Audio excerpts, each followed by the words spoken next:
Esqueci mesmo.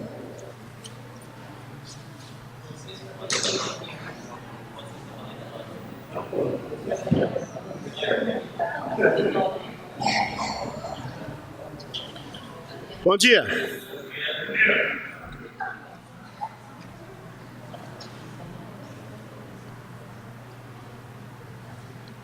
Muito bom estar com vocês mais uma vez. Para a gente poder estudar a palavra do nosso Deus e sairmos daqui um pouco mais preparados para a obra que nós temos incumbência nas mãos. Mas antes da gente começar, vou pedir para o Jailton, dirija a gente numa oração, por favor.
Amém. Ok. Bom, nós estamos estudando o livro de Romanos, certo? E eu espero que você esteja tomando notas e fazendo seu próprio arquivo desse material, porque depois de estudarmos alguns meses e chegar no ponto que nós chegamos, a gente vê que vai demorar um tempo para voltar a lidar com esse assunto. Então, aquilo que a gente tem conseguido aprender desse estudo fantástico do livro de Romanos, seria bom que você tivesse condição de voltar nele de vez em quando, porque, sem dúvida, ele tem uma infinidade de informações e de bagagem para que a gente possa viver bem nosso ministério, nossa vida cristã, no mundo que a gente vive hoje, tá bom? Nós vamos estudar hoje, vamos fazer a terceira e última lição desse trecho de Romanos capítulo 5, do versículos 12 ao 21, e vamos concluir também, especialmente o trecho que vai de 18 a 21. Conforme diz o título da lição, depois um quadro ali, é um texto obscuro e de verdades óbvias. Por que a gente tem essa característica nesse trecho, nesses poucos versículos, nesses 9 versículos da Bíblia? Romanos capítulo 5, nesse trecho específico, é considerado um dos trechos mais difíceis de entender da Bíblia. E se você prestar atenção nos detalhes, você vai ver que tem justificativa para isso. Porque ele diz um monte de coisa que você acha que entendeu, mas quando você para olhar com atenção, não é aquilo que ele está dizendo, é outra coisa, e essa outra coisa acaba dando margem para uma série de pensamentos, uma série de ideias, e é um trecho que já foi e é berço de uma série de ideologias, de teologias e uma série de denominações que surgem a partir desse trecho. E uma das coisas, nas primeiras aulas, vocês já viram, que é quando o autor faz um estudo das coisas que esse texto não diz. Entre duas delas, a salvação universal, a ideia de que todo mundo está salvo, E outra, a questão do pecado original, que todo mundo já nasce pecador, portanto precisa ser batizado ainda bebê, porque se morrer vai para o inferno. Então são coisas que esse texto não diz, né? Então por aí você tem uma ideia do que você pode fazer se você usar um trecho como esse sem contexto. Você tem pretexto para dizer o que você quiser, né? E criar a ideologia, a teologia, montar a igreja que você imaginar. Então a ideia aqui do autor desse estudo é justamente deixar a gente ciente dessas coisas, que apesar de ser um texto obscuro, ele contém verdades óbvias, e é em cima da verdade que a gente precisa se pautar, porque afinal Jesus já disse lá em João 8,32, a verdade vos libertará. Então procure anotar, faça marcações na sua Bíblia, use o celular, se você é moderno, assim como eu, né? E tem tudo. Só eu sei como eu ponho nessas maquininhas. Mas, enfim, essa é a ideia. Tá bom, vamos lá. Vamos dar uma lida no texto, para a gente clarear a mente. Romanos capítulo 5, versículos 12 a 21. Portanto, da mesma forma como o pecado entrou no mundo por um homem e pelo pecado a morte, assim também a morte veio a todos os homens, porque todos pecaram. Pois antes de ser dada a lei, o pecado já estava no mundo. Mas o pecado não é levado em conta quando não existe lei. Todavia, a morte reinou desde o tempo de Adão até o de Moisés, mesmo sobre aqueles que não cometeram pecado semelhante à transgressão de Adão, a qual era um tipo daquele que haveria de vir. Entretanto, não há comparação entre a dádiva e a transgressão. De fato, muitos morreram por causa da transgressão de um só homem, mas a graça de Deus, isto é, a dádiva pela graça de um só, Jesus Cristo, transbordou ainda mais para muitos. Não se pode comparar a dádiva de Deus com a consequência do pecado de um só homem. Por um pecado veio o julgamento que trouxe condenação, mas a dádiva decorreu de muitas transgressões e trouxe justificação. Se pela transgressão de um só a morte reinou por meio dele, muito mais aqueles que recebem de Deus a imensa provisão da graça e a dádiva da justiça reinarão em vida por meio de um único homem, Jesus Cristo. Consequentemente, assim como uma só transgressão resultou na condenação de todos os homens, assim também um só ato de justiça resultou na justificação que traz vida a todos os homens. Logo, assim como por meio da desobediência de um só homem muitos foram feitos pecadores, assim também, por meio da obediência de um único homem, muitos serão feitos justos. A lei foi introduzida para que a transgressão fosse ressaltada, mas onde aumentou o pecado, transbordou a graça, a fim de que, assim como o pecado reinou na morte, também a graça reine pela justiça, para conceder vida eterna mediante Jesus Cristo, nosso Senhor. Amém? Então, nessa passagem, Paulo faz uma comparação claríssima entre Adão e Cristo. Mais do que comparar, ele faz um contraste entre os dois. O que um fez, o que o outro fez, as consequências do ato de um, as consequências do ato do outro. E para entender isso, ele faz uma apresentação desses dois. Ele apresenta Adão e apresenta Jesus Cristo, cada um com suas características. E a partir daí, ele vai fazendo esse contraste, vai relacionando, olha, Adão era desse jeito, Jesus era desse jeito. Adão fez isso, Jesus fez aquilo. O resultado do que Adão fez trouxe essa consequência, o resultado do que Jesus fez trouxe essa. Então, nesse trecho, ele vai fazendo o tempo todo esse jogo, passando de uma realidade para outra, para nos situar em relação aonde nós chegamos hoje. e o que nós temos, e o que nós somos, e por que nós temos, e por que nós somos. E, portanto, ele faz essa comparação com os dois. E aí, no final, ele faz uma revisão das verdades mais ou menos óbvias que estão implícitas nesse texto. Tá bom? Basicamente é isso. Inicialmente, nós vamos ver esse trecho que está entre o versículo 15 e o versículo 21. Porque ele traz uma luta aqui de entendimento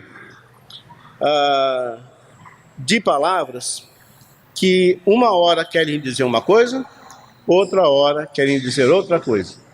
E se você não olhar de forma seletiva, se você não olhar de forma observadora, você acaba se perdendo só no texto.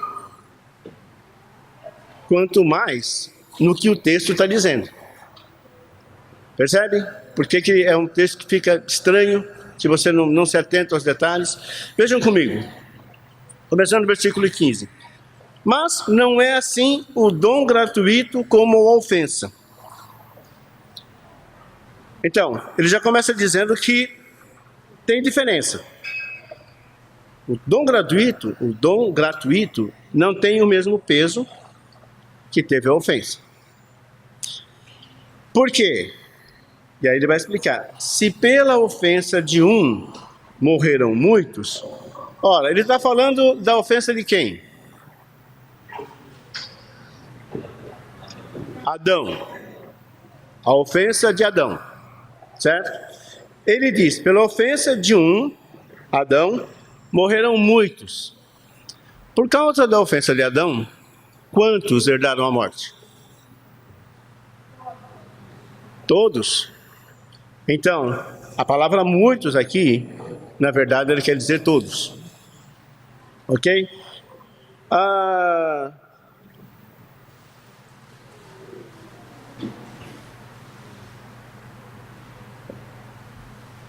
Muito mais a graça de Deus e o dom pela graça, que é de um só homem, que homem? Jesus Cristo, está no texto. Abundou sobre muitos. Muitos aqui não é todos. Muitos aqui são muitos mesmos. Então olha a diferença entre o peso da ofensa e o peso da graça. Então, o peso da ofensa fez com que todos morressem. Já a graça, o dom da graça de um só homem, abunda sobre muitos. Contestando a ideia do universalismo da salvação já. Ok? E não foi, versículo 16, e não foi assim o dom da ofensa por um só que pecou. Porque o juízo veio de uma só ofensa para a condenação, mas o dom gratuito veio de muitas ofensas para a justificação. Não foi assim o dom da ofensa, ele está falando da abundância da graça. Ele está se referindo ao final do outro versículo, quando ele diz, o dom da ofensa não foi assim, não foi uma coisa que alguns tiveram chance de escapar. Porque o muitos ali está se referindo a todo mundo, a humanidade toda, por causa do pecado, herdou a morte. Então aqui ele vem dizendo assim, o dom da ofensa é diferente do dom da graça. Então ele faz muito esse jogo de vai e volta, para tentar pôr uma luz nesse aspecto. Mas o dom gratuito veio de muitas ofensas para a justificação. Muitas ofensas aqui, na verdade, são todas as ofensas. Jesus não veio justificar o pecado de alguns. Ele veio para justificar o pecado de todos os que o aceitassem. Certo? Então, o dom gratuito veio porque o mundo estava perdido. Por causa de muitas ofensas é que havia necessidade que o dom da graça viesse. Versículo 17. Porque se pela ofensa de um só novamente ele está se referindo ao pecado de Adão. A morte reinou por esse homem, a partir dele. Muito mais, os que recebem a abundância do dom da justiça reinarão em vida por um só, Jesus Cristo. Então, olha só, pela ofensa de um só, a morte.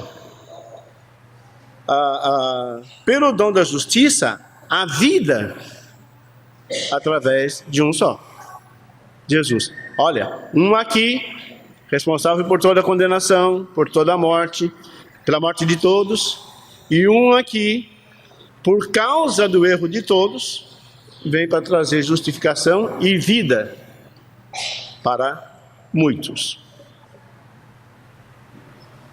e não para todos. 18. Pois assim como por uma...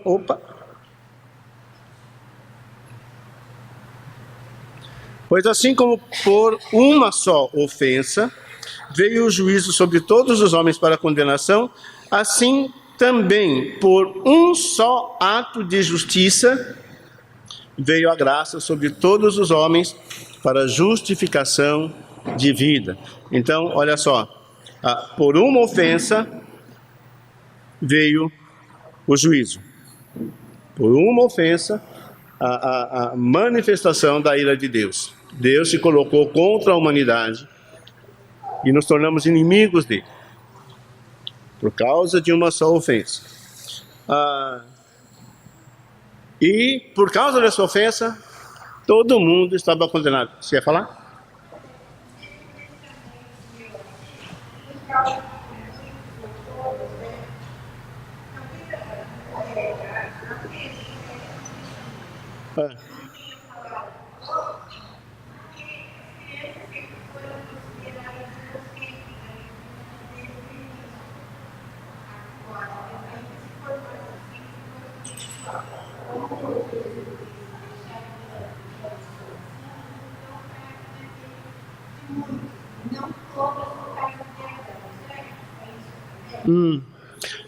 Bem colocado o ponto, bem colocado o ponto. Nós já vimos, numa lição anterior, que, e nós ainda vamos passar por isso aqui, tá? Mas rapidinho, é que na verdade, o pecado entrou no mundo por um só homem. E com o pecado, a morte. Que morte? Física. Por um só homem entrou a morte física. Não havia morte física. Certo? No Éden, Adão, ele comia da árvore da vida. Ele tinha eternidade lá. Tanto é que o preço do pecado, que o Senhor disse para Abraão, se você comer daquela árvore, você vai morrer. E a malandragem da serpente foi que morre nada. E Adão e Eva, tonto, né? Preferiram acreditar no rastejante lá do que acreditar em Deus. E acabaram, por causa da transgressão, por causa da sua ofensa, herdando a morte física. Então, a sua colocação com relação aos bebês, a humanidade herdou a morte, os bebês também. Então, estamos falando de todos, realmente sem exceção, porque todos morrem. Pode crescer primeiro, pode morrer bebê, mas todo mundo morre. Tá?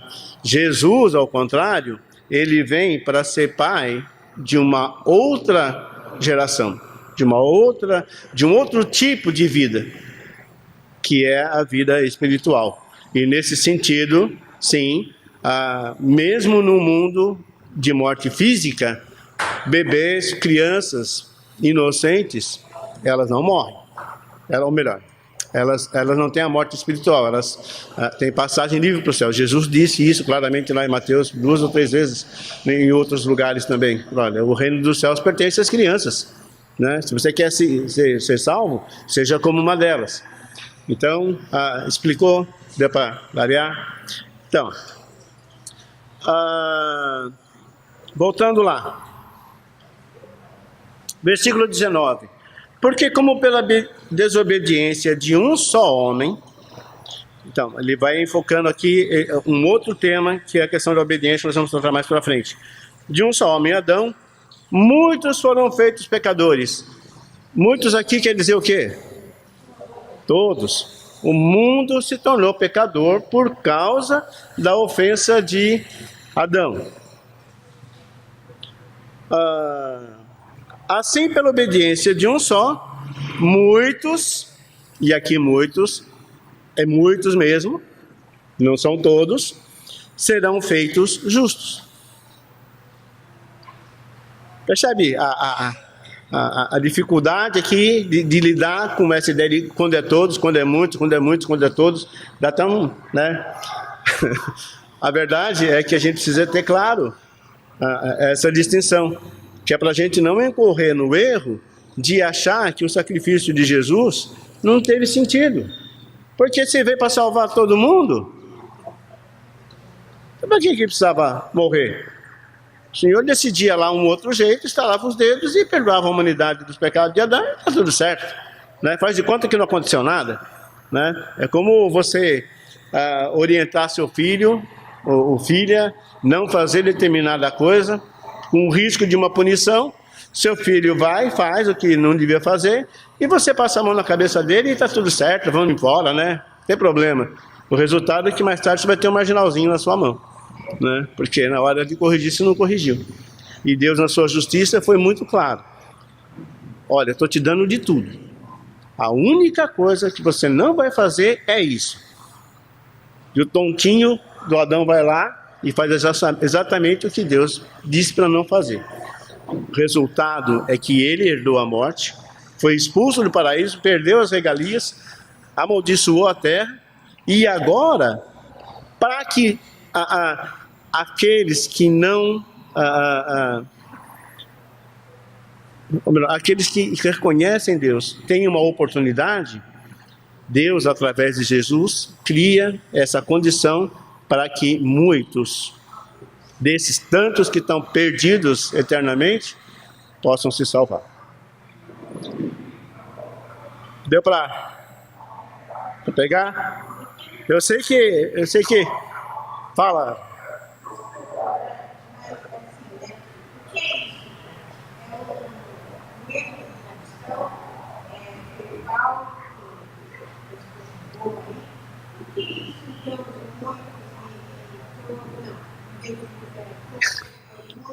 Uhum.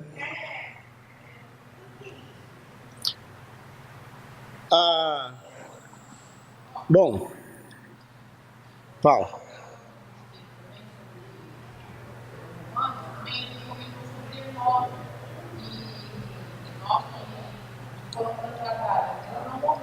Uhum. Uhum.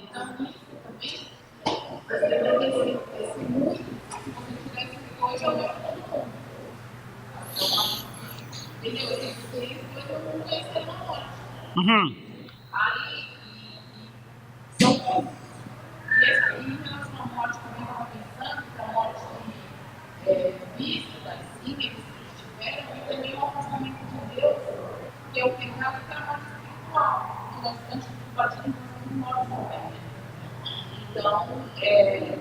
Quando fala dessa morte, Uhum. Uhum. Então, por isso que precisa ficar claro, vê como esse texto dá nó na cabeça da gente. Paulo está falando aqui, está fazendo uma comparação, um contraste entre dois homens. Um pelo qual entrou condenação e morte, e outro pelo qual entrou outro pelo qual entrou libertação e vida. Então, o que é que distingue esses dois? Né? E como é que os dois operaram? E em cima disso nós vamos chegar nessas verdades. A questão de Enoque e Elias é uma situação desafiante. Então eu vou dizer para você o que eu acho, que não, necessariamente não é a expressão da verdade, porque talvez seja mais complexo do que simplesmente dizer, olha, bateu o martelo porque não dá para bater o martelo, mesmo as verdades óbvias desse texto que nós estamos estudando, você não tem como bater o martelo 100%, porque tem muita gente queimando as pestanas em cima desse texto, tentando decifrá-lo mais, realmente é um texto difícil, mas o que eu entendo dessa situação? Deus é soberano, né? Deus é soberano. E esses dois, em especial, eles tiveram uma importância e uma atitude que você não encontra paralelo na Bíblia, sabe? Mesmo Noé, que era um homem justo, que andava junto de Deus, ele não teve esse privilégio. Os apóstolos que andaram com Jesus Cristo não tiveram esse privilégio. Então eu imagino que tanto Enoque como Elias, eles estavam acima da média. E a soberania de Deus permitiu que ele fizesse isso. É como a situação do ladrão na cruz, sabe? Esse camarada talvez nunca tivesse visto Jesus antes daquele dia fatídico, em que ele estava lá preso, e ele teve uma atitude de reconhecimento, de submissão. O que Jesus podia fazer com aquele homem? Ainda hoje você vai estar no paraíso comigo. Mas nem João, seu preferido, teve essa regalia. Então, a soberania de Deus está acima da nossa contestação.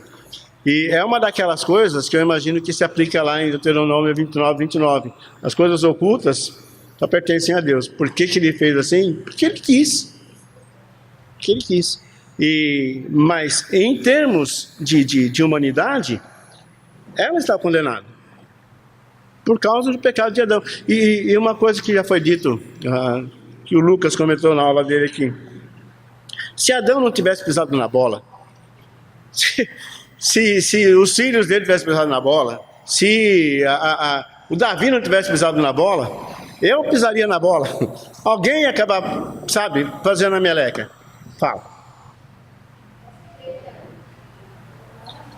Fala alto, gente, que eu tô meio surdo hoje.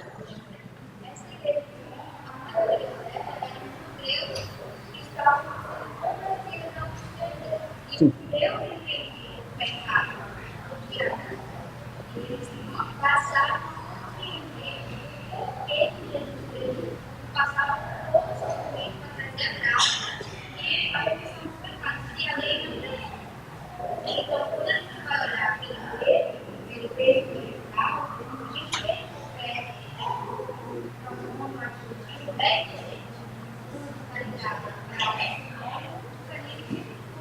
Sim.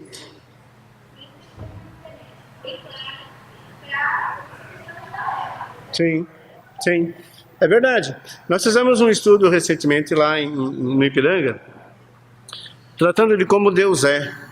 E uma constatação que a gente tem é que realmente, por conta da tradução, nós perdemos muitos elementos importantes para o entendimento da Bíblia, que estavam nos textos originais. Então, enquanto nós tratamos ao nosso Senhor como Deus, como Senhor, como Jeová, como Pai, nos escritos originais, para cada manifestação de Deus, ele era chamado de um jeito diferente, porque cada palavra denotava uma condição diferente. Nesse caso aqui, bem colocado, como que é teu nome? Pela Joyce? Também temos essa divergência, porque o nosso português, com uma palavra só, ele tenta dizer muitas coisas. Enquanto, na verdade, no original, cada palavra diz uma coisa diferente da outra. Mas nós não temos essa flexibilidade, né? E talvez um dia a gente tenha uma tradução que busque uma fidelidade maior, mas por enquanto não temos. As traduções que temos, elas trazem isso. Então, a gente tem que fazer esse jogo de cintura para conseguir realmente captar. É como a linguagem de Apocalipse, né? Por que está tanta confusão? Porque para nós, termos como dragões, mar e cavalos de fogo, mas provavelmente os cristãos da época tinham claro essas imagens, essas figuras de linguagem. Ok? Obrigado pela colocação. Versículo 20. Veio, porém, a lei para que a ofensa abundasse. Quer dizer, a lei veio para aumentar o pecado? Não. A lei veio para que ficasse claro para todo mundo o que era pecado. Paulo está realmente falando aqui com uma igreja mista, que tinha judeus e tinha gregos e tinha membros, tem outras pessoas lá envolvidas na igreja, mas basicamente, fundamentalmente judeus, e que estavam ainda lutando com essa questão de como encaixar as leis de Moisés e a vida que eles tinham com a ideia do cristianismo. E Paulo faz questão de chegar agora. A lei, ele faz um breve comentário aqui, quer dizer que a lei veio para abundar o pecado. Ou seja, quando vocês receberam a lei, vocês receberam uma coisa para abrir o pano. Agora vocês estão vendo, está vendo? Isso aqui é pecado. Porque antes algumas coisas não eram reconhecidas. Mas ele deixa claro também que antes de ter lei, já tinha morte. Desde Adão até Moisés, as pessoas morriam. Então a lei do pecado é anterior à lei judaica, a lei dos religiosos da época. E nesse sentido ela veio para mudar o pecado. E afirma, e aí vem um mas assim que a gente tem que respirar fundo, mas, sabe, apesar da lei vir apontar que está todo mundo perdido, nós estamos na roça, sabe, não tem escapatória, mas onde o pecado abundou, ou seja, onde a gente viu que não tinha saída, superabundou a graça. E a palavra no grego aqui é uper ou hiper, que dá a ideia de, sabe, é incrivelmente maior. Incrivelmente maior. É como você imaginar de repente uma semente de mostarda e em contrapartida uma jaca, daquelas bem grandonas, né, que dá no Nordeste, né? Muito gostosa por sinal. Então, é essa a ideia. Sabe, a ofensa era muita, mas o tamanho da graça, olha, pode respirar, respira, sabe, ufa, né? Que bom. Para que assim como, e aí vem outra briga, né? Assim como, também, o mas, tal, assim como o pecado reinou na morte, ou seja, havendo morte, a autoridade máxima, a soberania era do pecado, porque não tinha como você viver de outra forma. O pecado reinou na morte. Eu não sei se chegaram a ver, mas tem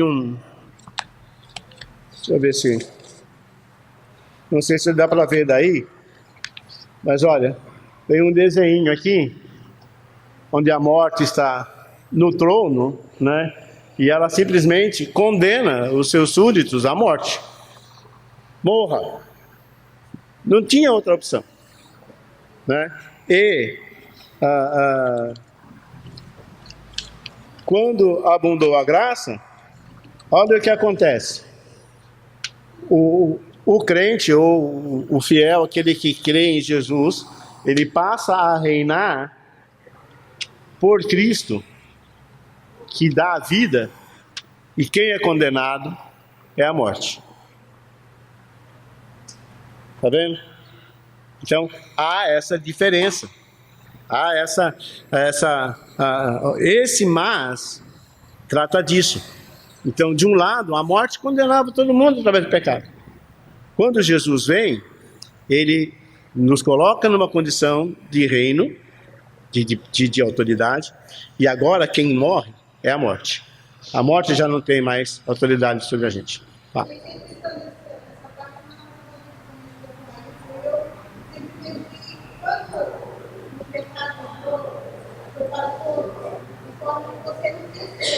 Sim.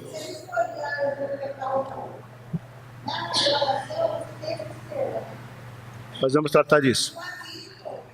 Uhum. Sim, nós vamos tratar disso em seguida. Então vamos lá, vamos voltar para o versículo 12. O versículo 12 diz assim: portanto, da mesma forma como o pecado entrou no mundo por um homem, e pelo pecado a morte, assim também a morte veio a todos os homens, porque todos pecaram. Paulo começa uma ideia aqui, mas ele não conclui a ideia. a ideia fica interrompida. Ela vai ser retomada no versículo 18, que diz: consequentemente, assim como uma só transgressão resultou na condenação de todos os homens, assim também um só ato de justiça reinou na justificação que traz vida a todos os homens. Parece que Paulo quer dar uma complicada na cabeça da gente, né? Já está facinho de entender isso tudo, e ele ainda dá ele faz uma interseção no texto aí. Ele trata de um outro assunto, depois ele volta para a ideia original. E o que ele está dizendo, em suma, é o que ele disse na parte anterior, né? Quando ele trata desse ponto com ênfase. Então ele interrompe uma ideia e retoma lá atrás. Esse versículo 18, como nós já vimos no anterior, ele não ensina o universalismo da salvação. Porque ele diz lá: consequentemente, assim como a sua transgressão resultou na condenação de todos os homens, assim também um só ato de justiça resultou na justificação que traz vida a todos os homens. Nesse versículo se tira a ideia de que então todo mundo é filho de Deus e todo mundo está salvo.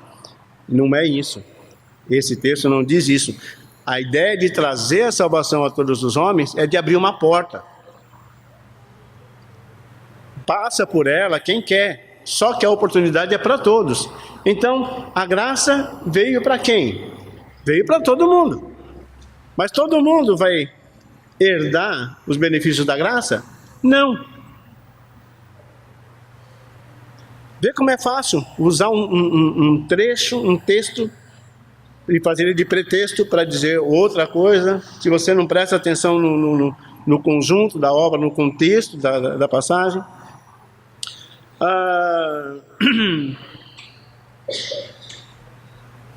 Olha o que diz Romanos capítulo 8, no versículo 11.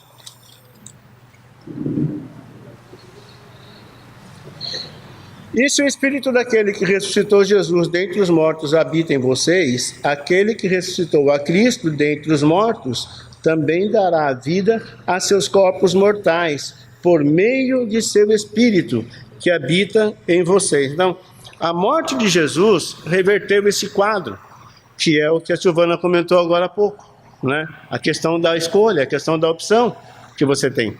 Antes de Jesus, não tinha jeito. Estava todo mundo condenado.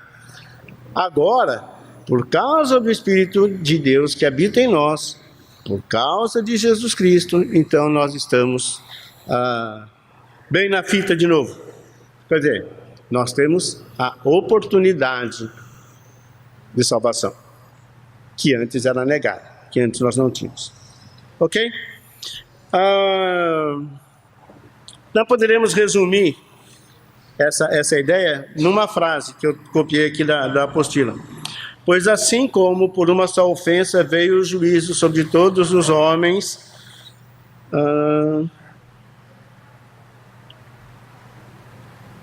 e aí se abre um parênteses e escreve lá que pecaram, tá?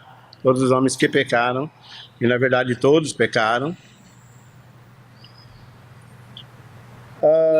para a condenação, assim também por um só ato de justiça veio a graça sobre todos os homens. Abre um parênteses e coloca lá que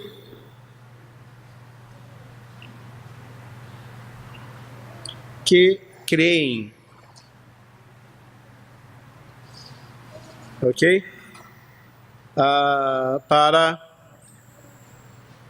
a justificação que dá vida. Paulo podia ter facilitado a nossa vida, né? Ele disse lá em cima, mas na verdade essa é a ideia. Então, a condenação veio para todos aqueles que pecam. Quem é que peca? Todo mundo. Mas a justificação veio por todos aqueles, para todos aqueles que creem. É isso? Vamos lá. Os dois atos envolveram a opção de obedecer ou desobedecer. E aí está o calcanhar de Aquiles. Porque, versículo 19, porque como pela desobediência de um só homem muitos foram feitos pecadores, assim pela obediência... Deixa eu diminuir um pouco essa coisa aqui, porque eu estou apanhando com esse zoom.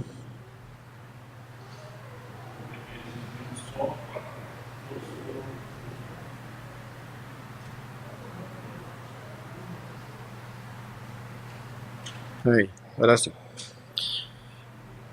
Porque pela desobediência de um só homem muitos foram feitos pecadores, assim pela obediência de um, muitos serão feitos justos. Então, a desobediência de Adão fez com que todos fossem feitos pecadores, apesar daqui a palavra ser muitos. Muitos foram feitos pecadores, muitos aqui são todos. Assim, pela obediência de um só, muitos, e aí são muitos mesmo, serão feitos justos. Por quê? E a diferença está nisso.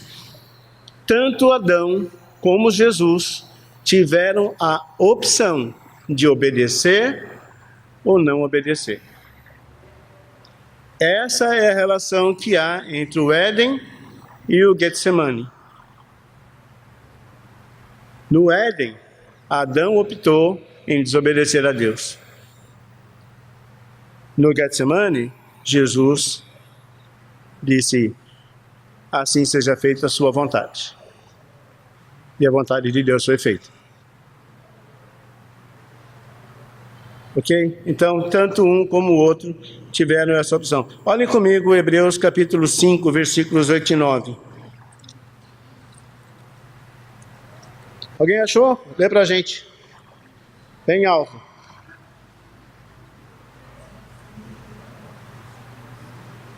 Hebreus capítulo 5, versículos 8 e 9. Embora seja filho, ele aprendeu a obedecer por meio daquilo que sofreu. E, uma vez aperfeiçoado, tornou-se a fonte da salvação do mundo para todos os que nele obedecem. Muito bem. Então esse é Jesus.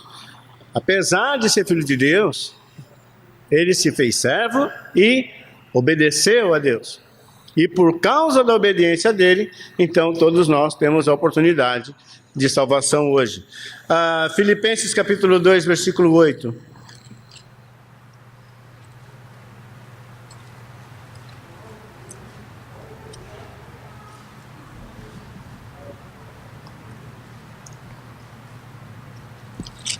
Pode ler.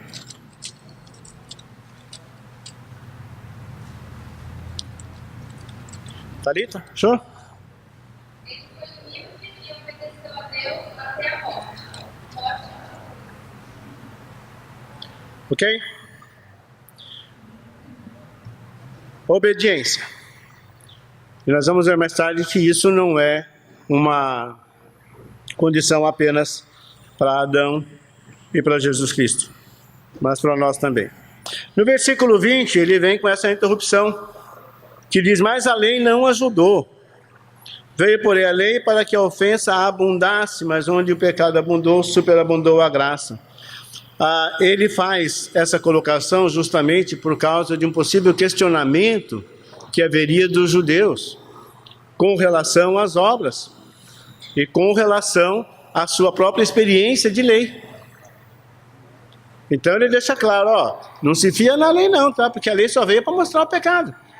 Agora, onde havia essa coisa tenebrosa, a graça veio de uma forma imensamente maior, para que tudo aquilo que a lei mostrasse não passaria de uma coisa mínima em função do tamanho da bondade que trazia a graça. Ok? Quem falou alguma coisa? Não. Os dois estabeleceram reinos. Versículo 21. A superioridade da graça. Para que assim como o pecado reinou na morte, também a graça. Então, havia um reino do pecado na morte. Assim também a graça reinasse pela justiça para a vida eterna, por Jesus Cristo nosso Senhor. Ok? Então, 2 reinos. O reino da morte e agora o reino da vida. O pecado de um lado, a graça do outro. Tá? O pecado usava o medo. Usava não, usa, né? Ainda o medo para reinar. Tá? Você está condenado. Tem salvação. Já a graça usa o amor. Você pode. Se você quiser, você pode. Você não precisa morrer. E, gente, mais uma coisa. Quando a gente fala agora em morte, vamos separar bem. Vamos falando de morte física e de morte espiritual. Da morte física, pela morte física nós ainda passaremos. Mas a morte espiritual, essa é a garantia que a graça traz. Ok? 1 João, capítulo 4, versículo 18.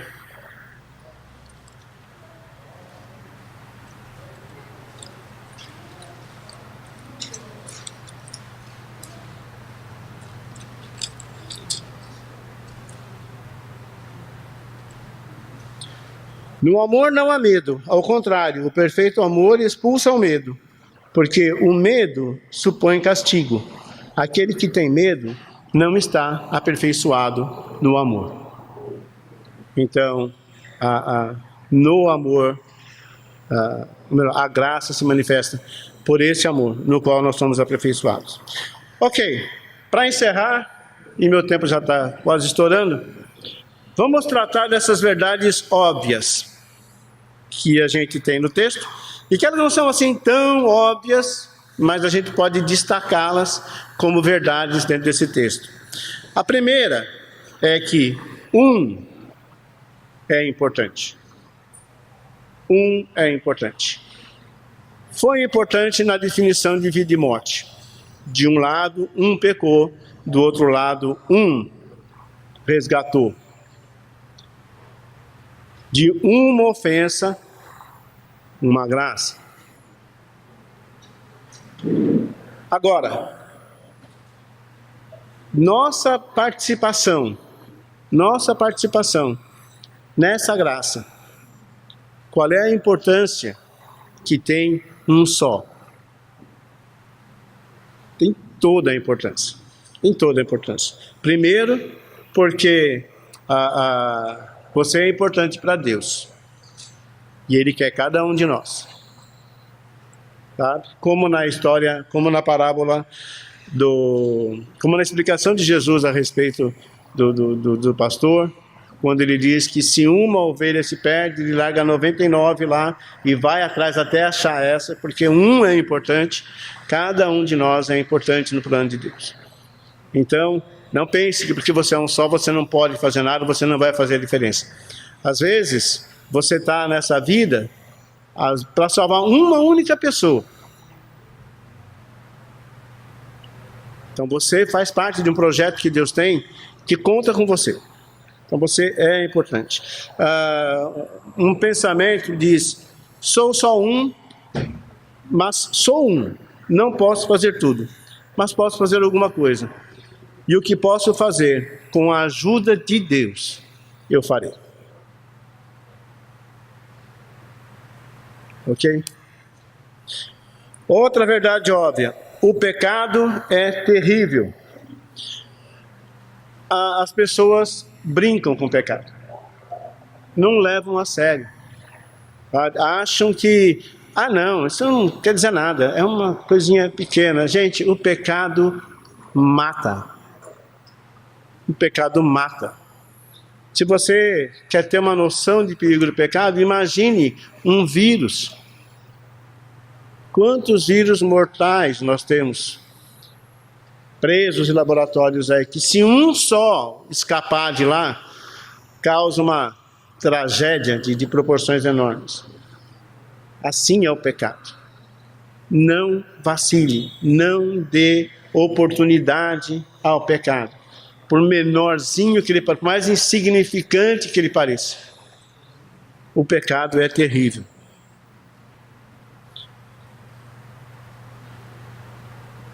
A graça é maravilhosa. A graça de Deus é maravilhosa. Deus não tinha obrigação de nos ajudar, mas, operando o cúmulo das maravilhas, Ele nos amou. João 3,16. Porque Deus amou o mundo de tal maneira que deu o seu Filho unigênito, para que todo aquele que nele cresce, todo aquele que nele crê não pereça, mas tenha a vida eterna. A graça de Deus é maravilhosa. A gente não tinha merecimento. Deus não tinha obrigação nenhuma de corrigir a caca que a gente fez, mas Ele fez. A cruz é indispensável.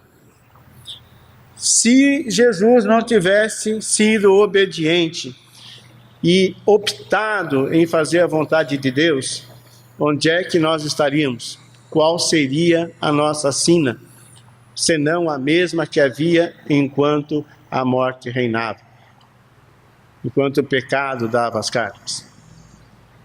Jesus passou por um martírio, mas ressuscitou. Amém? E trouxe para nós vida em abundância. Já a morte, outra verdade óbvia, a morte é inevitável. Quem daqui já provou pensar no dia da sua própria morte? Alguém já fez planos? Eu queria morrer no dia tal, desse jeito ou daquele, eu queria estar junto com fulanos, eu queria estar sozinho. Às vezes a gente fala, eu quero morrer dormindo, né? Porque eu não vejo, quando eu acordar eu já morri mesmo, então a gente não pensa nisso. Mas o fato é que a morte é inevitável, nós vamos passar por ela. Então, a preocupação que nós temos que ter é com o juízo que virá depois da morte. E isso implica como que eu vivo.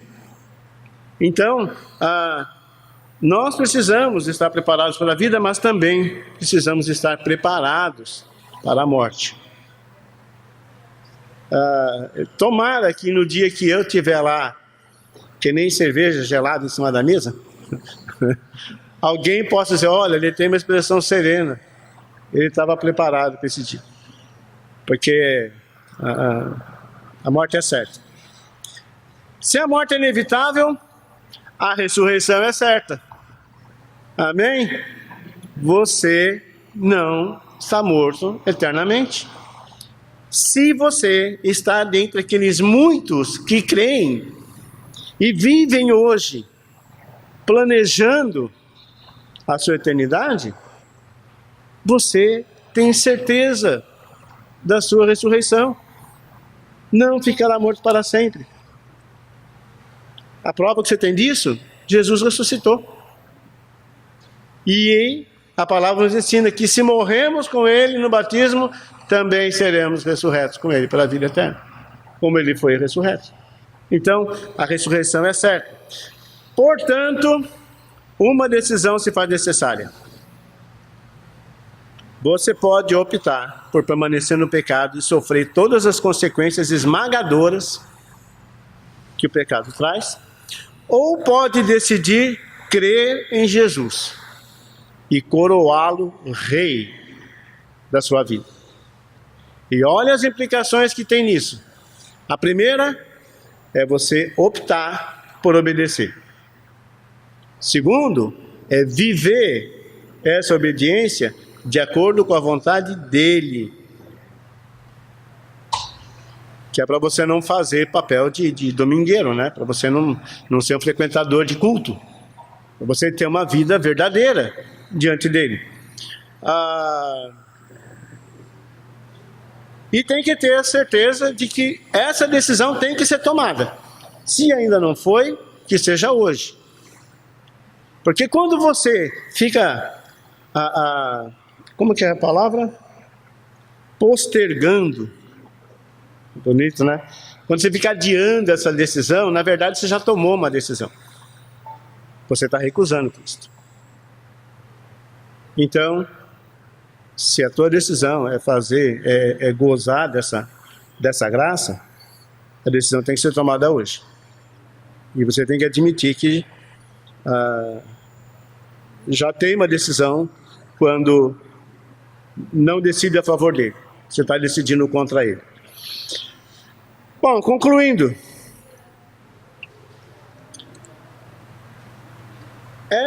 Esse trecho de Romanos 5, do 12 ao 21, não diz respeito exclusivamente a Adão e a Jesus Cristo, mas também diz respeito a cada um de nós.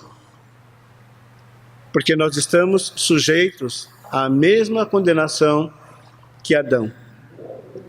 E temos a oportunidade da mesma graça em Jesus Cristo. Então tem esse trecho como sendo um trecho escrito para você, um trecho escrito para mim, para cada um de nós. E posicione-se definitivamente.